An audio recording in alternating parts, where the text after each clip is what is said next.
하나님 앞에 함께 영광 돌리십니다. 우리 다 같이 자리에서 일어나셔서 오늘 우리에게 선포될 하나님의 말씀의 본문을 받습니다. 역대하 20장 35절로 37절입니다. 2주일의 말씀이라고 하는 박스 안에 인쇄되어 있습니다. 구약성경 683면 역대하 20장 35절로 37절 한 절씩 교독하고 37절은 같이 있습니다. 아니, 제가 35절 읽으면 여성분들이 36절 읽으시고 남성분이 37절 이렇게 교독하겠습니다. 제가 먼저 35절 읽습니다.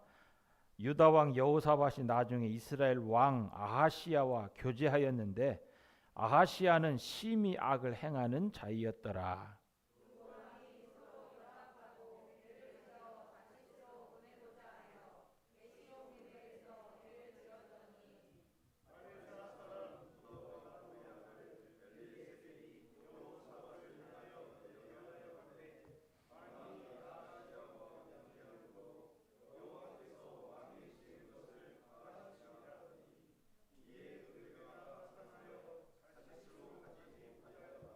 아멘. 자리에 앉으시기 바랍니다.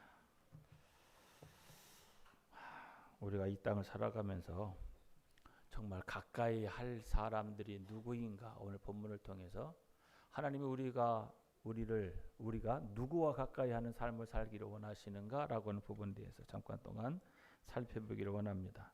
신앙생활을 하다 보면 우리가 흔히 착각하는 것이 하나 있습니다. 믿음이 좋으면 언제나 옳은 선택만 할 것이라고 하는 생각하는 것입니다. 그러나 성경은 전혀 그렇게 말하지 않습니다. 하나님을 사랑했던 사람도 큰 은혜를 경험했던 사람도 한 번의 잘못된 관계 선택 때문에 넘어질 수 있다고 성경은 우리에게 말씀합니다.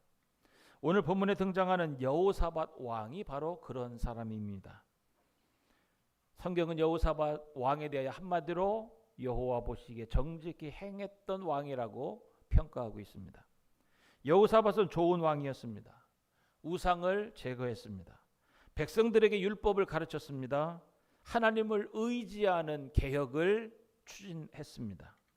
그리고 무엇보다도 모압과 암몬의 연합군이 쳐들어왔을 때에 그는 군사력보다도 외국의 힘 있는 나라보다도 하나님을 의지하며 하나님께 기도했습니다.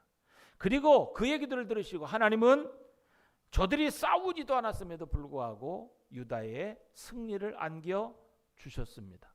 이런 것을 놀라운 하나님의 능력을 경험한 사람입니다. 그런 하나님의 구원의 사건을 경험하고 바로 등장하는 사건이 오늘 본문의 사건입니다. 성경은 이렇게 말합니다. 35절에 유다 왕 여호사밧이 나중에 이스라엘 왕 아하시야와 뭐했다? 교제하였는데, 교제했다고 말합니다. 사귀었다고 말합니다. 여기서 교제하다라고 하는 말은 단순히 알고 지내는 정도의 관계를 말하지 않습니다. 이 교제했다고 하는 단어의 원뜻은 연합하다, 동행을 맺다, 함께 결탁하다, 하나로 묶이다라고 하는 의미를 가지고 있습니다. 그러니 이 교제했다라고 하는 얘기는 단순히 친하게 지냈다고 하는 말이 그 정도가 아니라 이익이나 목적을 위해서 서로 협력했다는 말입니다. 다시 말하면 정치적인 동맹관계를 이야기하고 경제적인 협력관계를 이야기하고 그리고 산업적인 파트너십을 맺었음을 이야기합니다. 다시 말하면 신앙적인 관점에서 보면 신앙적인 타협을 했다는 이야기예요. 여호사밧과 아하시야가 신앙적인 타협을 하는 관계였다라고 이야기하는 것입니다. 그런데 35절 하반절에 보면 아하시야의 왕에 대하여 하나님의 평가는 어떤 것입니까? 심히 악을 행하는 자이었더라. 아하시야가 누구예요? 아하시야. 그의 아버지는 아합입니다. 아합 왕. 어머니는 이세벨. 그의 자매는 누구예요? 유다 여호람의 아내예요. 즉 여호사밧 왕의 며느리예요. 그의 자매는. 아하시아라고는 왕은 바알을 섬겼던 대표적인 사람입니다. 그가 사마리아 궁의 난간에서 떨어져서 중상을 입었습니다. 그때 누구에게 내가 나을 것 같으냐 안 나을 것 같으냐 누구에게 물어보냐면 에그론의 신 바알 세숲에게 보내서 내가 낳겠느냐 안 낳겠느냐 물어본 사람이에요. 그 물어봄을 통해서 하나님께서 엘리야를 통해서 책망하시죠.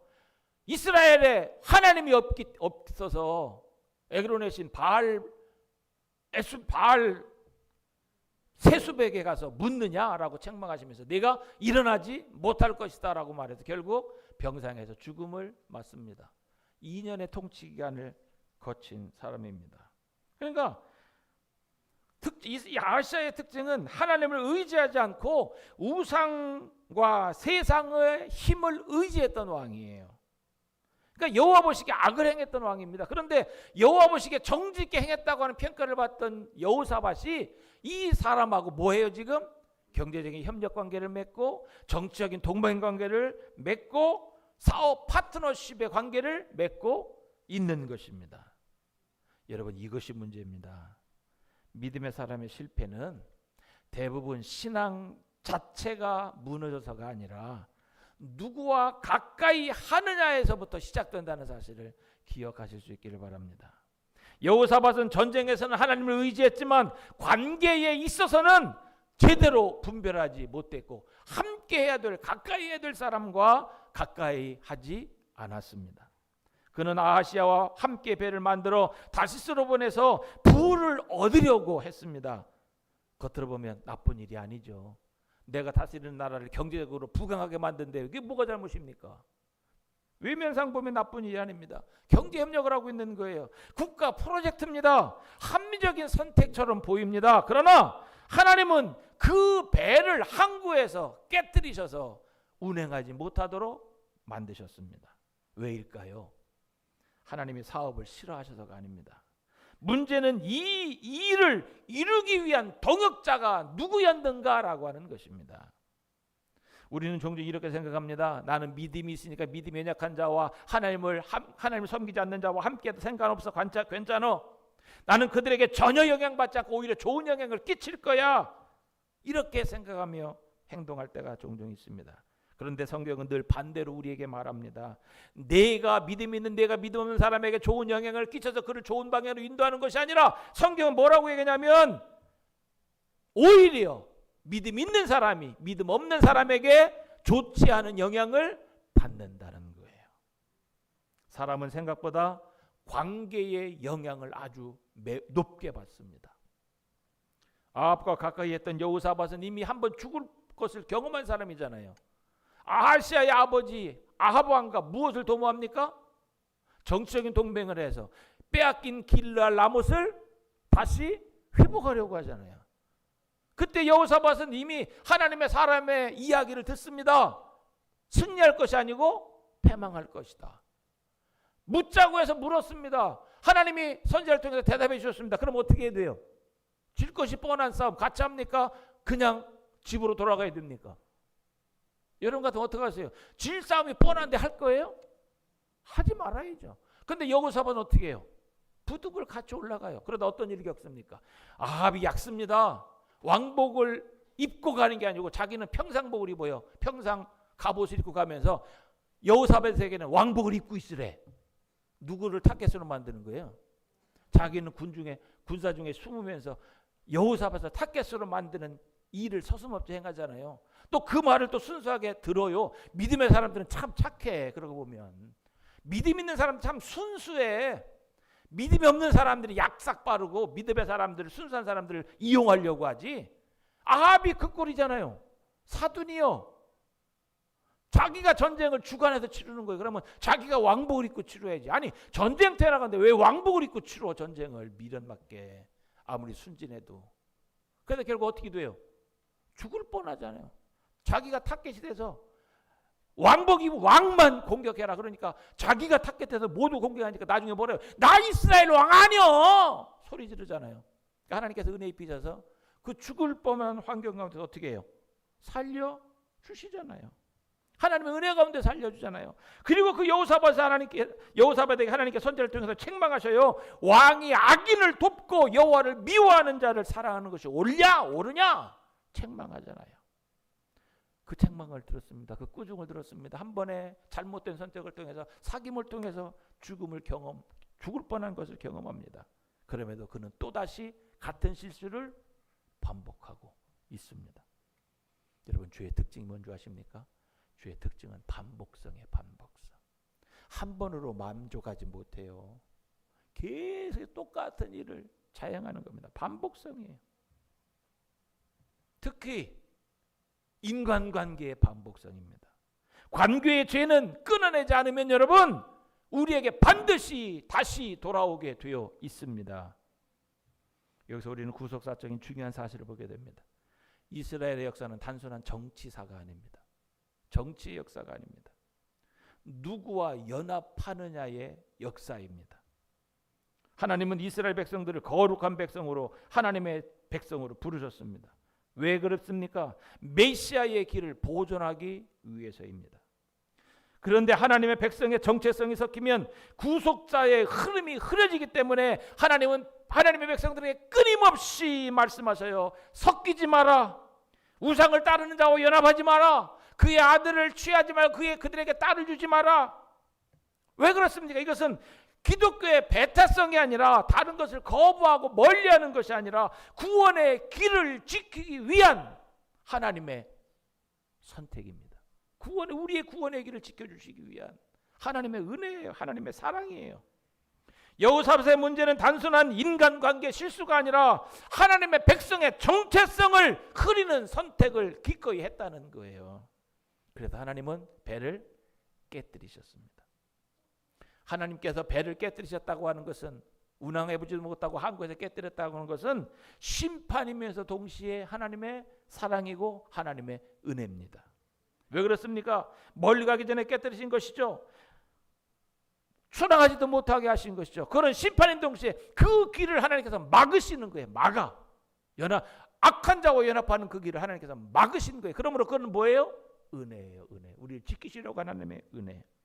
우리 삶에도 이런 일이 있습니다. 왜 일이 자꾸 막힐까요? 왜 계획된 것이 번번이 깨질까요? 혹시 하나님이 실패를 주시는 것이 아니라 잘못된 동행을 끊어내고 계시다는 사실을 알 수 있기를 바랍니다. 잘못된 동행을 깨뜨리시는 거예요. 하나님은 때로 우리의 성공보다 우리의 거룩을 더 원하시고 계시다는 사실을 기억하시기 바랍니다. 하나님은 하나님의 백성이 이 땅에서 성공한 삶을 사는 것보다 얼마나 거룩한 삶을 사는가, 거기에 초점이 맞추어져 있습니다. 우리가 거룩해야 돼요. 거룩이라는 것은 죄와 구별된 삶을 사는 거잖아요. 세상과 구별된 삶을 사는 거잖아요. 하나님은 우리가 거룩한 모습으로 이 땅을 살아내기를 원하십니다. 성경 속에 한번 예를 들어볼까요? 롯을 한번 생각해 봅시다.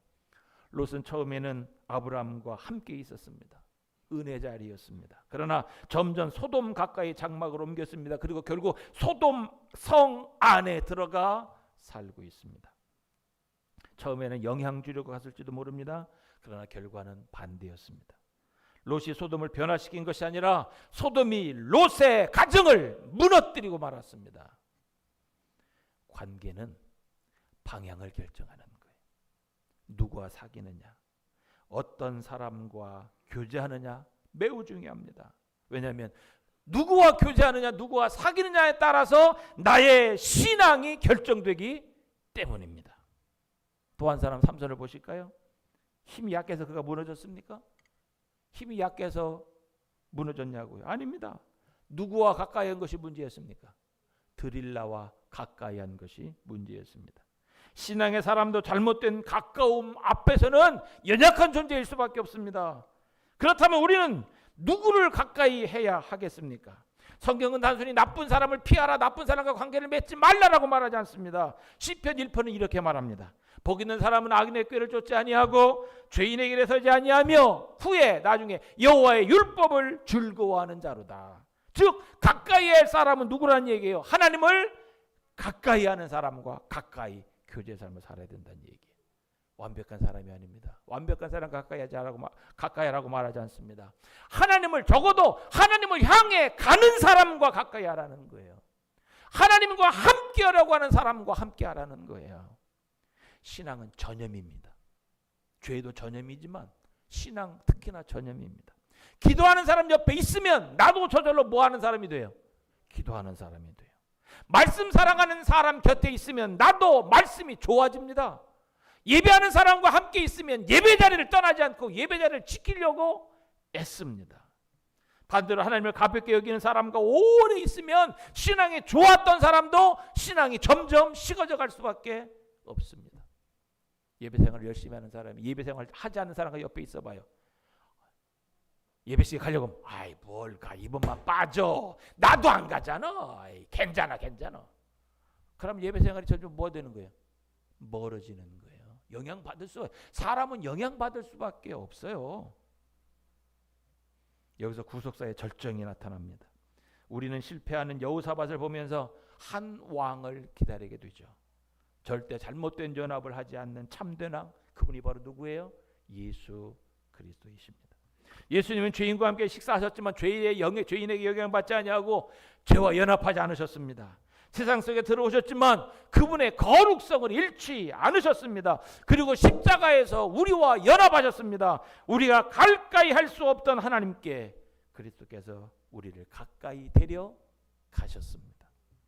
그래서 신앙의 핵심은 이것입니다. 누구와 가까이 하느냐 이전에 내가 그리스도와 가까이 있는가라는 겁니다. 내가 주님과 함께하고 있는가, 내가 주님을 얼마나 사모하는가, 여기에 신앙의 핵심이 있습니다. 주님과 멀어지면 우리의 사람 바라보는 분별력이 흐려집니다. 그러나 주님과 가까우면 우리의 관계 선택이 달라질 수 있습니다. 자연스럽게 주님과 가까이 하지 않는 사람과 멀어질 수밖에 없어요. 조금 거리감을 둘 수밖에 없습니다. 왜냐하면 내가 나쁜 영향을 받으니까. 사랑하는 성도 여러분, 여호사밧의 배는 깨졌지만 그의 믿음까지 버려진 것은 아닙니다. 하나님은 실패 속에서도 자기 백성을 붙들어 주시는 줄 믿습니다. 오늘 하나님이 우리에게 묻습니다. 지금 당신은 누구와 가까이 하고 있는가? 그 관계가 하나님께 더 가까이 가기 위한 관계인가? 아니면 멀어지게 하는 관계인가? 여러분, 부정적인 말을 하는 사람과 가까이 있으면 나도 모르게 어느새 내 입에서 부정적인 말이 흘러나올 수밖에 없어요. 남을 험담하는 사람과 가까이 있으면 나도 모르게 어느 순간 누군가를 험담하고 있는 자신의 모습을 어렵지 않게 발견할 수 있게 됩니다. 누구와 가까이 있는가? 내가 하나님과 가까이 하려고 애쓰는 사람과 가까이 하고 있는가? 내가 어렵고 힘들어도 예배생활 하려고 가까이 하는 사람, 하려고 노력하는 사람과 가까이 하고 있는가? 힘든 일 있을 때마다 사람을 찾아 돕는 손길을 찾아 헤매는 사람이 아니라 힘든 일 있을 때마다 하나님 앞에 나아가 무릎 꿇는 사람과 가까이 하고 있는가? 점검해 보실 수 있기를 바랍니다. 어쩌면 하나님은 지금 누군가의 배를 깨뜨리고 계실지도 모릅니다. 그것이 나일 수도 있고 내 주위에 있는 사람일 수도 있습니다. 하나님이 온전한 관계를 원하셔서 누군가의 배를 지금 깨뜨리고 계실지 모릅니다. 하나님이 지금 내 배를, 이 말씀 듣고 내 배를 깨뜨리고 계시다라고 생각이 든다면 원망할 것이 아니고 어떻게 됩니까? 하나님께 돌아가야 됩니다. 멀어진 하나님과의 관계, 깨어진 하나님과의 관계를 다시 회복하려고 힘써야 됩니다. 여러분, 저는 요즘에 역대상 하를 이제 묵상합니다. 이제 하를 묵상하고 이제 에스라로 넘어갔는데, 역대상 하를 제가 묵상하면 하나님을 가까이 하는 사람은 이 땅에서 형통해요. 그러나 하나님을 멀리하고 우상숭배의 죄악에 빠지면 하나님께서 그를 가만 버려두지 않으셔요. 왜요? 사랑하니까. 하나님의 백성으로 부르셨으니까. 하나님 곁에 두고 싶으셔서 그를 그 가운데 버려두지 않으셔요. 그 사람 역사 속에 하나님께서 간섭하셔요.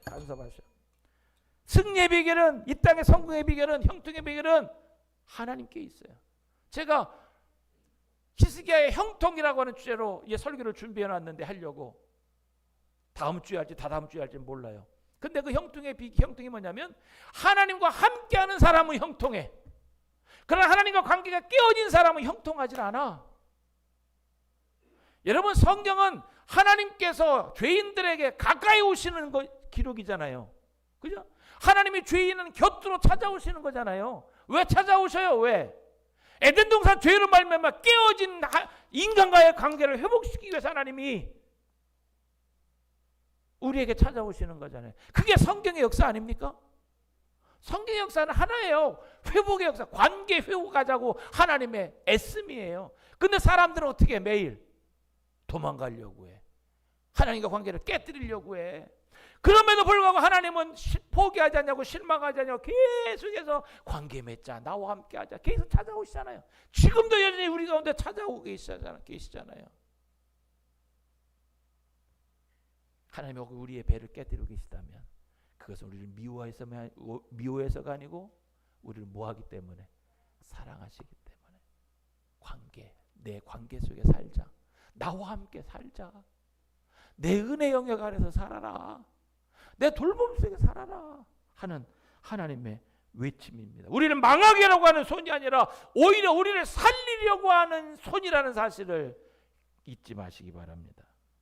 우리 인생의 가장 안전한 가까움은 성공하는 사람도 아니고 능력 있는 사람도 아니고 하나님을 경외하는 사람, 그리고 무엇보다도 주 예수 그리스도를 가까이 해야 될 줄 믿습니다. 주님 가까이, 믿음의 사람 가까이, 말씀 가까이 사는 우리 모두가 되기를 주의 이름으로 소원하고 축복합니다. 기도하겠습니다. 하나님, 우리가 누구와 연합하며